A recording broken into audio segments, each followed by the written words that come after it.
When you initially enter the cockpit, all the EIS displays are normally off.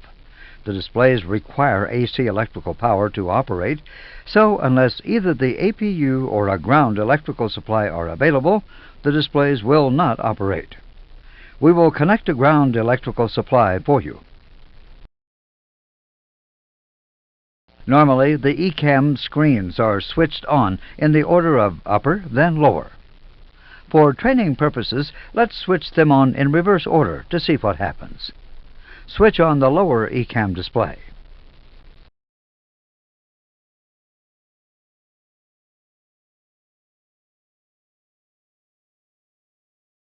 Notice that EWD information is displayed on the lower ECAM screen. This occurs because it has priority. Therefore, if there is only one ECAM screen available, the engine warning display information will be displayed. Now, switch on the upper ECAM display to see what happens.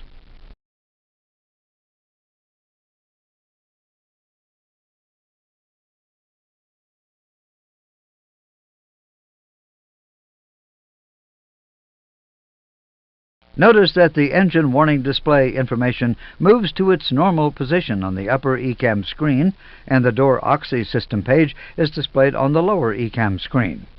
The door oxy page is what the ECAM system will automatically display because you are on the ground with the doors open. The memo area of the engine warning display has a message telling you that refueling is taking place. We will now start the APU. When the APU master switch is pushed on, the APU ECAM page automatically appears. Next, the start switch is pushed, and the APU begins its automatic start cycle.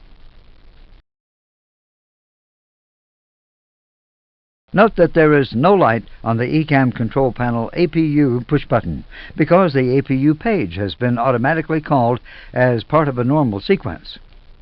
The APU is now running as evidenced by the avail light on the APU start push button. Shortly after the APU start is complete, the ECAM door oxy page is automatically recalled.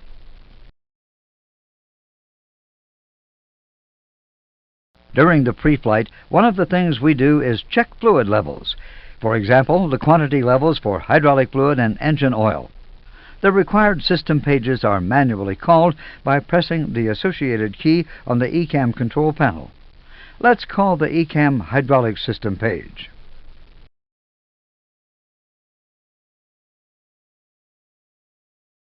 The ECAM hydraulic system page is displayed. Notice that there is a light on the hydraulic key on the ECAM control panel to indicate that it was manually selected. You will do the fluid level check in the hydraulic module, so let's see how to return to the ECAM door oxy page. To deselect a manually selected ECAM page, the lighted key on the ECAM control panel is pressed. Press the hydraulics key on the ECAM control panel.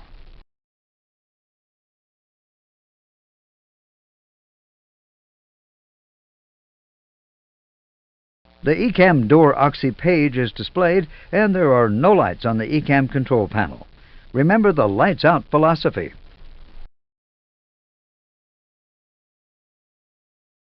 The next action is to press the recall push button on the ECAM control panel for at least 3 seconds. Pressing this push button recalls any warnings or cautions that have been cleared since the last power-up.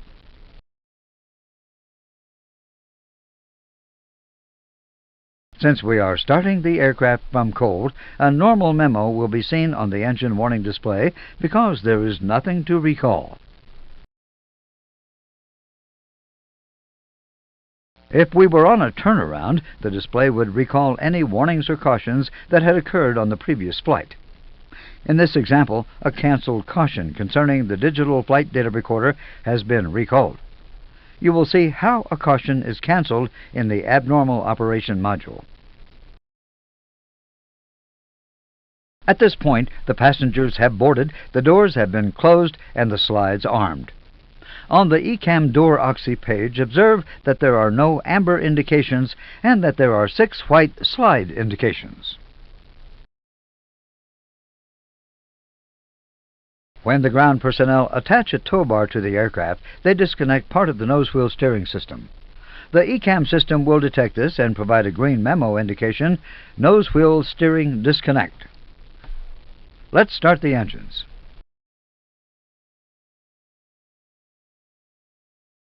The ECAM system will automatically display the ECAM engine page while the engines are being started. Notice that as soon as the first engine is running, the nose wheel steering disconnect memo changes to amber. This happens because ECAM has detected that you are capable of taxiing, but you have the steering disconnected. When we arm the ground spoilers, a white band appears on the spoiler handle, and a memo appears on the EWD showing that the ground spoilers have been armed. Also note that the flap indicator has changed to show the takeoff flap setting. Another part of the after-start check involves checking the status page. Since there is no status reminder at the bottom of the EWD, the status page obviously is clear. Approximately 2 minutes after the second engine has been started, a takeoff memo appears on the EWD. The takeoff memo lists a series of actions to be performed before takeoff. In this example, there are blue action items remaining, specifically setting the auto brake to max and the takeoff configuration test. We will set the auto brakes to max for you.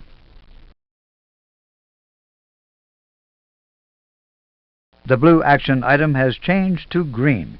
Auto brakes have been armed to max. The final item requires testing the takeoff configuration. This is done by pressing the takeoff configuration key on the ECAM control panel. Select the takeoff configuration key.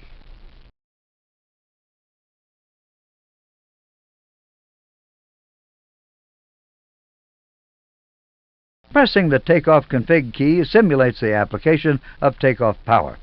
If the aircraft is not in a takeoff configuration, for example, flaps not in the correct configuration, then an ECAM warning or caution will be triggered.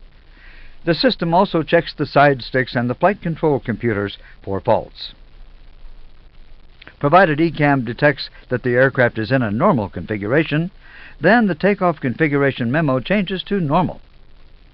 Observe that there are no blue action lines on the EWD. We are now at the threshold about to take off. When the engines are set to take off thrust, the ECAM engine page is automatically called.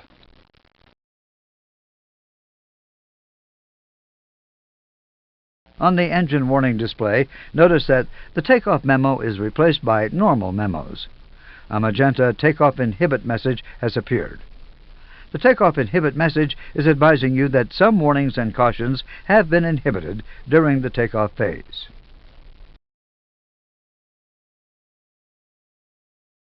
The aircraft is now airborne. After passing 1,500 feet AGL, or 2 minutes after liftoff, the takeoff inhibit ceases and the memo is removed.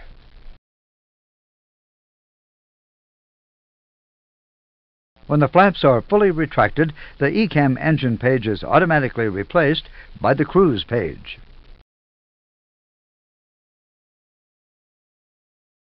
When established in cruise, the system pages are periodically reviewed. Call the ECAM engine page.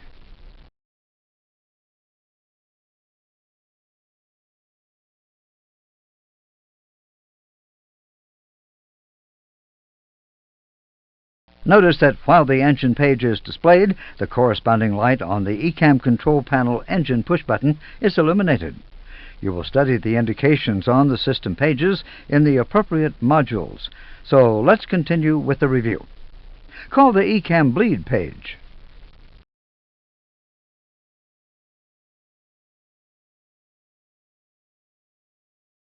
The ECAM pressure page.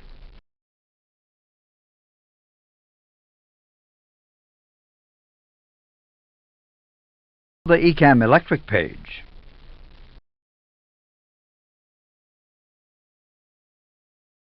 The ECAM hydraulic page. The ECAM fuel page. The ECAM APU page. Notice that there are amber indications on the APU page. Because the APU is shut down, these are acceptable for this stage of flight. Call the ECAM conditioning page.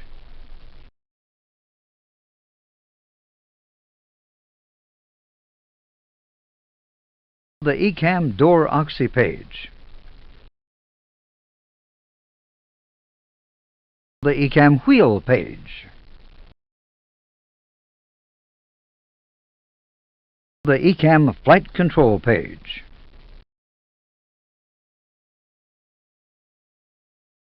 After reviewing the flight control page, the cruise page can be recalled. Notice that there is no push button to select the cruise page. You have to deselect the manually selected page. Recall the ECAM cruise page.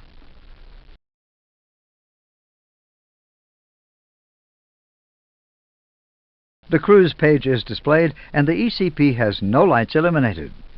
As an alternative to selecting the individual system keys, the All key can be used to sequence through the system pages. You will do this in the ECAM Abnormal Operation module.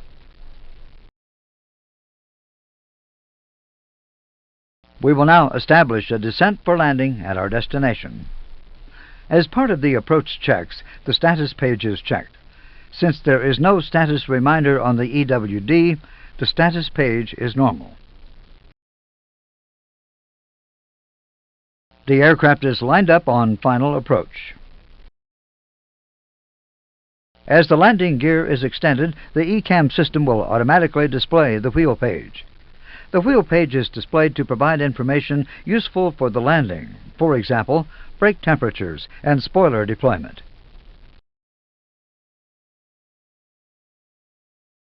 On passing 1,500 feet with the gear down, a landing memo appears on the engine warning display. On modified A320s and on all A319s, the landing memo appears at 2,000 feet. Note the blue action item reminding you to arm the spoilers. We will arm them for you.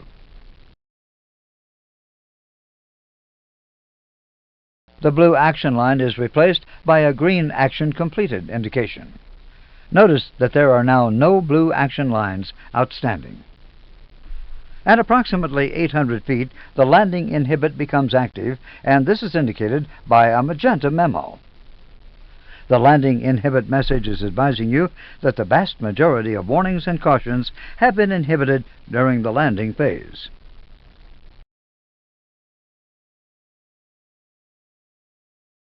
At engine shutdown, the ECAM door oxy page is automatically recalled so that you can check slide disarming. Notice the pulsing status message on the EWD. This is telling you that there is a maintenance-related message on the status page that you have not seen. Call the status page.